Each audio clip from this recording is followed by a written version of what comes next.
PKS, podcast kita semua bersama Rumah Keluarga Indonesia. Assalamualaikum Umi Wiji, gimana kabarnya hari ini? Waalaikumsalam warahmatullahi wabarakatuh. Alhamdulillah sehat Bu Ismi.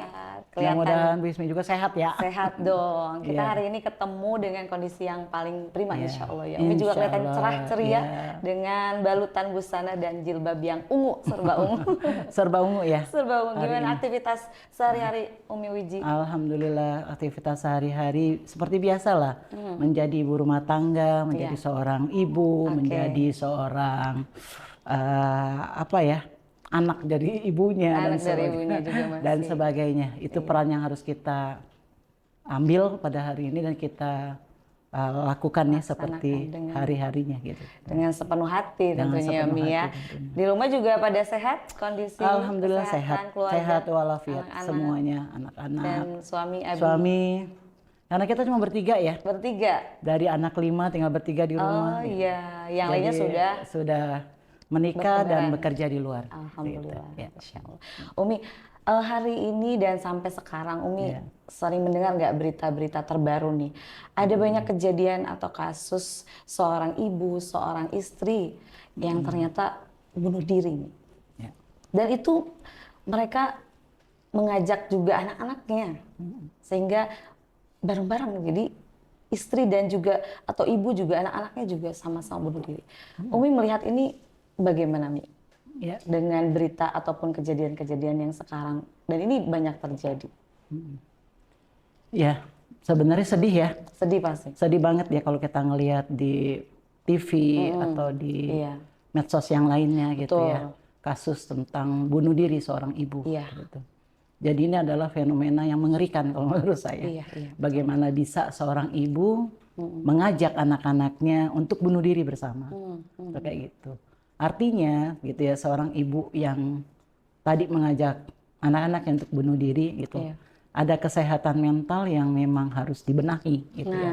Kesehatan mental itu, secara mental. Sering istilah itu sering kita dengar. Sering dengar dan itu sampai viral gitu ya sebenarnya kesehatan mental itu seperti itu. Jadi memang kondisinya menurut Umi ada kondisi di mana seorang ibu itu mengalami kesehatan mental yang menurun sehingga banyak terjadi kasus-kasus bunuh diri ya sebetulnya. Dan Umi dan kita selaku perempuan atau selaku ibu merasa miris ya bagaimana kita di posisi mereka seperti itu. Dan menurut Umi apa gitu ya penyebab dari kasus-kasus atau kejadian-kejadian seperti ini? Sebenarnya kasus-kasus itu terjadi karena memang dia depresi ya. Depresi yang dan memiliki gangguan kejiwaan. Kayak gitu. Yang paling parah gitu ya, sehingga terjadi hal-hal yang merugikan gitu, baik buat dirinya maupun buat keluarganya, buat anak-anaknya khususnya. Itu seperti itu. Sehingga mungkin mengawali dari kita menikah ya, terkadang kan kita menikah menginginkan sesuatu yang ideal. Ya, ternyata keidealan itu nggak kita dapat itu. Pengennya enak-enak gitu senang terus. Jadi kalau kita menikah tuh sebenarnya ibadah ya. Betul. Tapi kan ada orang yang menikah tuh bukan karena ibadah, tapi ingin lepas gitu. Ingin lepas. Lepas dari masalah. Dari masalah. Baik masalah yang ada di keluarganya maupun masalah pada dirinya. Kayak gitu. Sehingga karena memang dia punya masalah yang artinya yang belum selesai ketika dia menikah, maka dia belum siap gitu menerima tekanan-tekanan atau stres gitu ya setelah menikah kok begini gitu loh. Itu seperti di luar ekspektasinya. Itu kayak gitu sehingga terjadi hal-hal yang seperti tadi ya, depresi yang meningkat, ya gangguan kejiwaannya gitu ya, karena memang dia belum siap terima itu gitu ya. Berawalnya dari hal-hal yang sepele seperti mungkin perhatiannya suami sama kita kekurang. Terus juga perhatian kepada anak-anak yang kurang, suami mengatasi anak-anaknya dengan sendiri gitu ya. Sehingga itu mengalami seorang ibu itu akan mengalami depresi yang sangat kuat gitu ya. Itu kayak gitu ya. Kalau dia tidak dilandasi oleh agama gitu ya, maka itu akan memperparah gitu kehidupannya itu seperti itu. Jadi yang pertama di awal dari persiapan Ya persiapan untuk pernikahan. pernikahan ya. Jadi pernikahan itu adalah apa ya? Pernikahan itu adalah ibadah gitu, bukan untuk apa ya? Lari Lari dari masalah. Kan terkadang banyak kita menikah tuh lari dari masalah. Mungkin pikirannya mindsetnya akan mindsetnya- ada lembaran baru Ya, jadi kosong. ya itu seperti itu. Dia berharap seperti itu. Iya, gitu. iya, iya. Ternyata kan beda gitu ya Ternyata antara kenyataan dan harapannya dia itu seperti itu. Sehingga karena dia belum selesai, depresinya dia ketika dia menikah tuh memperparah gitu sebenarnya itu. Iya, iya. Terus yang kedua mungkin trauma gitu ya, Trauma. stres lah yang berawal dari depresi. Setelah depresi apa? Stres, ada tekanan gitu, tekanan-tekanan hidup dari dirinya. Baik itu dari pasangannya, pernikahan yang tidak harmonis, ataupun juga dengan apa ya, kalau stres itu kan bisa pernikahan yang tidak harmonis, terus Iya. keuangan. Banyak Banyak faktor yang menyebabkan dia menjadi stres kayak gitu. Jadi emosinya tidak terkendali. Itu yang menyebabkan dia seperti itu. Iya. Terus juga bisa jadi dukungan sosial. Ya, Dari kan begitu ya? lingkungan. Dari lingkungan. Iya, iya, iya. Baik dari pasangannya gitu, maupun dari Keluarga. keluarganya, Keluarga besar, keluarga maupun dari temannya, Teman-teman dekat. atau lingkungan di masyarakat tersebut gitu yang menyebabkan dia jadi seperti itu.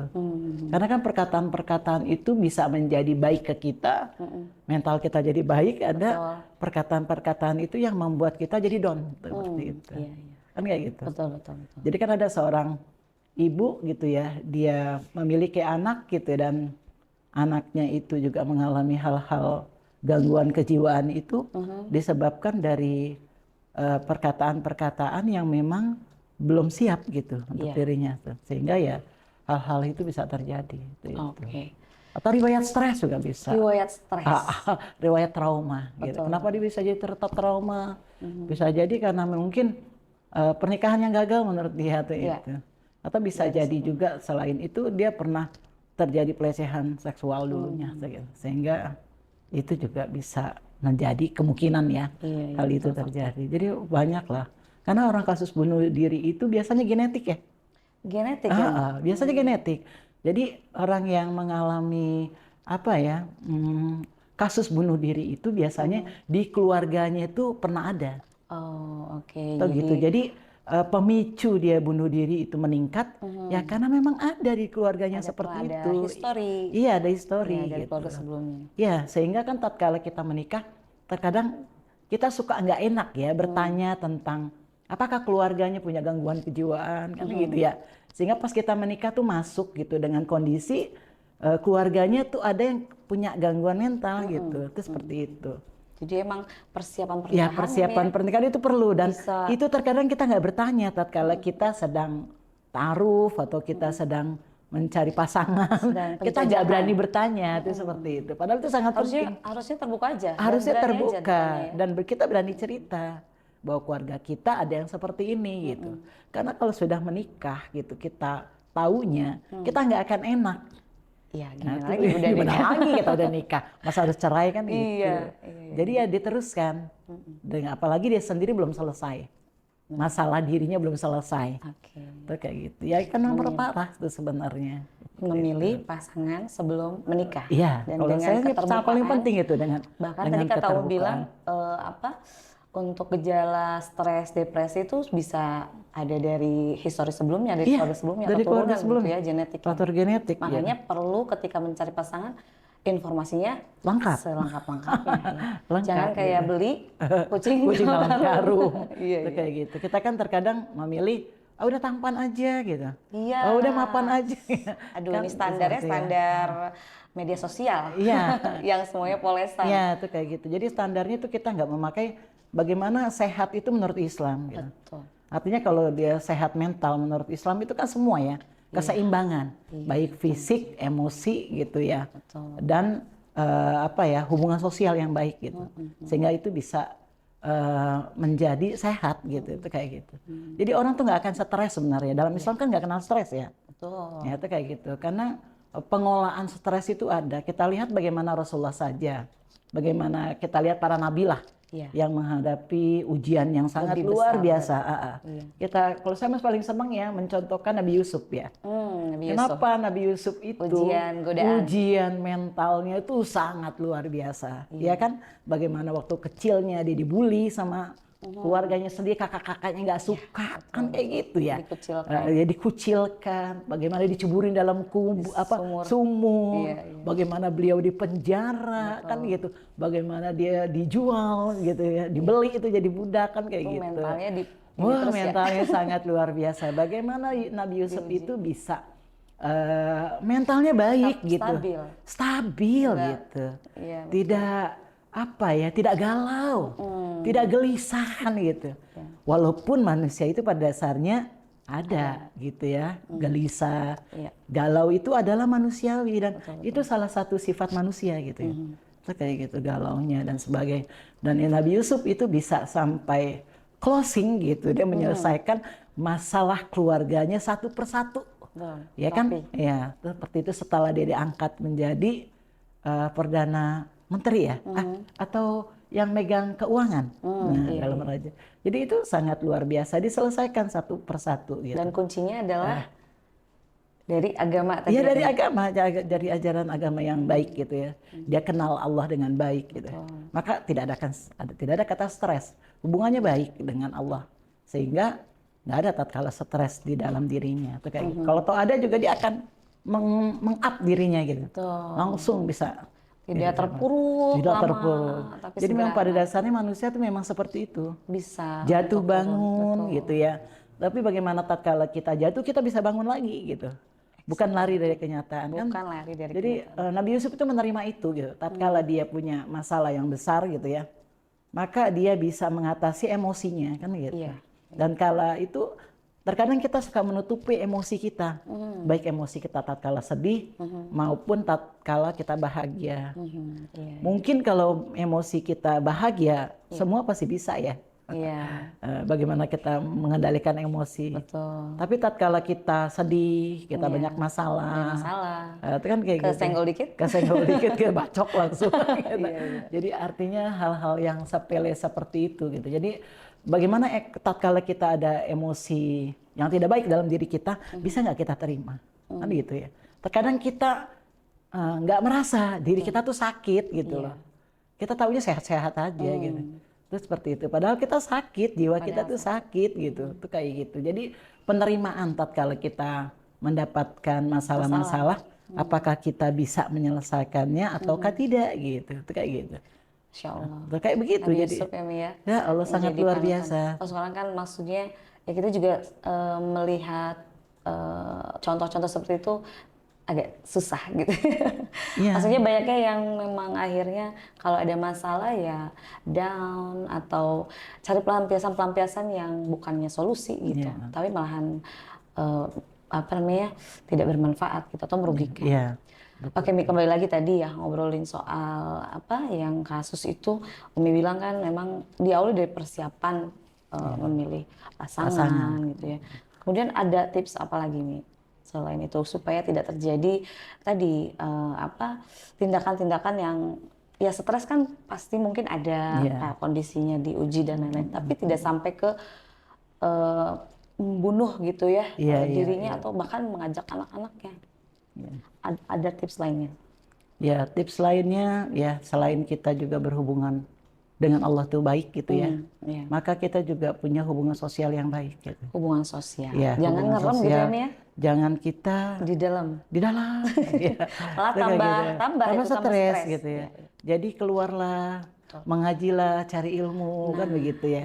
Terkadang kan kita kalau sudah menikah gitu ya, atau lagi di masyarakat umum ya. Tuh terkadang apalagi punya anak kecil, repot lah, apalah alasannya seperti itu. Padahal untuk menjaga emosi dia bisa stabil, bisa bertemu dengan orang banyak, dia bisa mencari kebaikan-kebaikan pada teman-temannya. Itu membuat dia jadi baik gitu kayak gitu. Cuma kan terkadang seperti itu kita menutup gitu dengan masalah yang ada, kita tutup gitu. Padahal kalau dengan dia bertemu dengan yang lain, insya Allah gitu. Maka dia akan mendapatkan kalau saya bilang mendapatkan mendapatkan manfaat sebenarnya itu seperti itu. Jadi alasannya banyak. Wah, anak saya masih kecil. Gitu. Oh, alasannya repot-repot sama urusan rumah tangga aja dari pagi sampai malam gak selesai-selesai ya. Iya. Kalau seorang ibu kan gitu ya. Iya. Dari pagi kita bangun sampai kita mau tidur lagi itu nggak berhenti gitu. Kalau kita tidak memberhentikan sendiri kan gitu ya. Itu.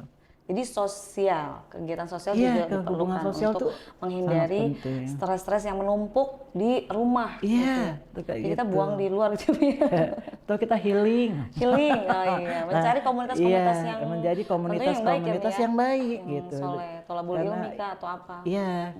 Dan aktivitas lainnya itu kita berolahraga ya kalau saya bilang. Berolahraga itu akan menghilangkan stres, imun naik. Kalau saya gitu ya, saya suka berolahraga karena imun saya naik gitu dengan berolahraga. Saya bertemu dengan teman saya kan gitu, teman yang sebaya, seusia 60-an, ada yang lebih kan gitu ya. Artinya kita jadi seneng ya. Oh ada penyakit ini, oh obatnya ini, oh ada ini, oh ya punya masalah ini loh. Saya sama cucu saya, gitu, sama anak saya. Kita bisa menjadi pendengar yang baik gitu kayak gitu. Apalagi yang masih muda. Kalau saya bilang rentan. Orang yang masih muda itu rentan dalam hal tadi gitu ya, depresinya, stresnya karena dia mengelolanya itu belum bisa gitu, belum bisa stabil tuh kayak gitu. Jadi emang yang pertama atau kedua dan ketiga kayaknya itu deh. Sosial. Ada lagi nggak tipsnya selain itu? Ya selain hubungan sosial yang baik gitu ya, kita juga bisa menjaga hubungan yang baik juga dengan pasangan. Bagaimana kita bisa menurunkan ego ya. Terkadang kan ego yang membuat kita. Nah bagaimana dia belajar menurunkan ego dari sebelum-sebelumnya ya. Kayak menurunkan ego. Baik ego kita maupun ego pasangan. Terkadang kita merasa diri kita benar, suami kita benar kan gitu ya. Tapi bagaimana kita menurunkan ego, salah satu dari keretakan rumah tangga, juga keharmonisan rumah tangga, dan menjalin gitu. Jadi kalau dengan kita pasangan itu baik gitu ya, maka anak kita jadi baik gitu. Tapi dengan pasangan kita kurang, ya, maka itu akan menghambat perkembangan anak dengan baik. Sehingga yang paling penting itu. Di komunikasi juga. Ya, jadi adanya komunikasi. Terkadang kan kita beda ya komunikasi laki-laki dengan bapak-bapak dengan ibu-ibu kan gitu ya, dengan pasangan gitu. Merasa kalau bapak-bapak itu bukan masalah gitu tuh kayak gitu, nggak masalah kenapa sih diributin gitu. Kalau ibu-ibu kan diributin itu. Contoh beda ya, cara pikirnya ya. Cara pandangnya, cara pikirnya itu kan berbeda. Sehingga itu ya, jadi komunikasi itu paling penting dalam berumah tangga. Mau cekcoknya seperti apa, ngomong kan gitu kayak bahasanya Pak Cah. Ngomong aja, mau terima ataupun tidak, kita sudah berbicara. Masalah nanti itu akan terselesaikan satu persatu gitu. Jangan jadi pendam. Kalau pendam itu jadi penyakit. Betul. Jangan bebannya dilimpahkan ke satu pasangan. Itu seperti itu. Dan komunikasi itu jembatannya. Jembatannya itu paling mau penting. nyambung gak ya, pokoknya ngobrol aja dulu ya. Ngomong kan gitu ya. Jangan ngomong aja. Diam aja gitu ya, matung. Iya, terkadang seperti itu. Baik, berarti memang nih penting ya tadi yang Umi sebutkan tips-tipsnya itu luar biasa untuk bekal supaya kita meminimalisir ya terjadi hal-hal yang seperti itu. Karena kita juga tidak memungkiri ya, maksudnya naik turunnya kondisi hati kita, kondisi kesehatan mental kita tadi ya. Dengan tips yang Umi berikan luar biasa, mudah-mudahan itu bisa jadi referensi yang juga bisa menguatkan para ibu, para istri gitu ya, yang menjalankan banyak tugas-tugasnya mungkin ya di rumah ataupun di luar rumah gitu ya. Dan tadi jangan beban sendiri, harus di-sharing. Ya. Harus sharing. Kalau dia tidak bisa sharing dengan keluarganya, dia harus melakukan layanan gitu ya. Pergilah ke psikiater, gitu. Orang-orang yang memang bisa membantu dia. Siap, Kalau gitu Umi, closing statement dari Umi. Tadi beberapa poin yang sudah disebutkan, apa closing statement dari Umi supaya bisa lebih merangkum semuanya? Ya, kalau menurut saya mah dari sekian masalah yang ada gitu ya, maka yang utamanya itu adalah bagaimana kalau kita sakit ya diobati gitu. Terus kalau kita gelisah, bagaimana kita cari solusi gitu kayak gitu. Sehingga anak-anaknya tidak menjadi korban, suami juga tidak menjadi korban gitu, karena kita. Jadi yang pertama pokoknya agama lah. Agama itu menjadi dasar. Kalau agamanya baik, maka imannya juga akan menjadi baik ya. Sehingga dia bisa menerapkan mental yang baik buat dirinya juga buat keluarganya. Agamanya baik, mentalnya juga baik ya. Insya Allah. Kalau pasangannya baik, maka anaknya pun pasti akan jadi baik. Pasangannya baik, anaknya juga akan menjadi baik. Maksudnya kita berkomunikasi dengan pasangan baik ya, maka akan menjalin hubungan yang baik juga dengan anak-anak kita. Seperti itu. Oke, luar biasa. Terima kasih sekali Umi Wiji untuk sharing-sharingnya, tips-tipsnya, sangat-sangat menginspirasi. Karena apalagi Umi kan sudah banyak berpengalaman dalam rumah tangga. Mudah-mudahan bisa bermanfaat untuk semua orang yang mendengarkan. Ya, amin. Sampai ketemu lagi Umi Wiji di lain kesempatan. Terima kasih. Mohon maaf batin ya. Sama-sama. Assalamualaikum. Waalaikumsalam warahmatullahi wabarakatuh. Oke, Kak. Alhamdulillah. Iya.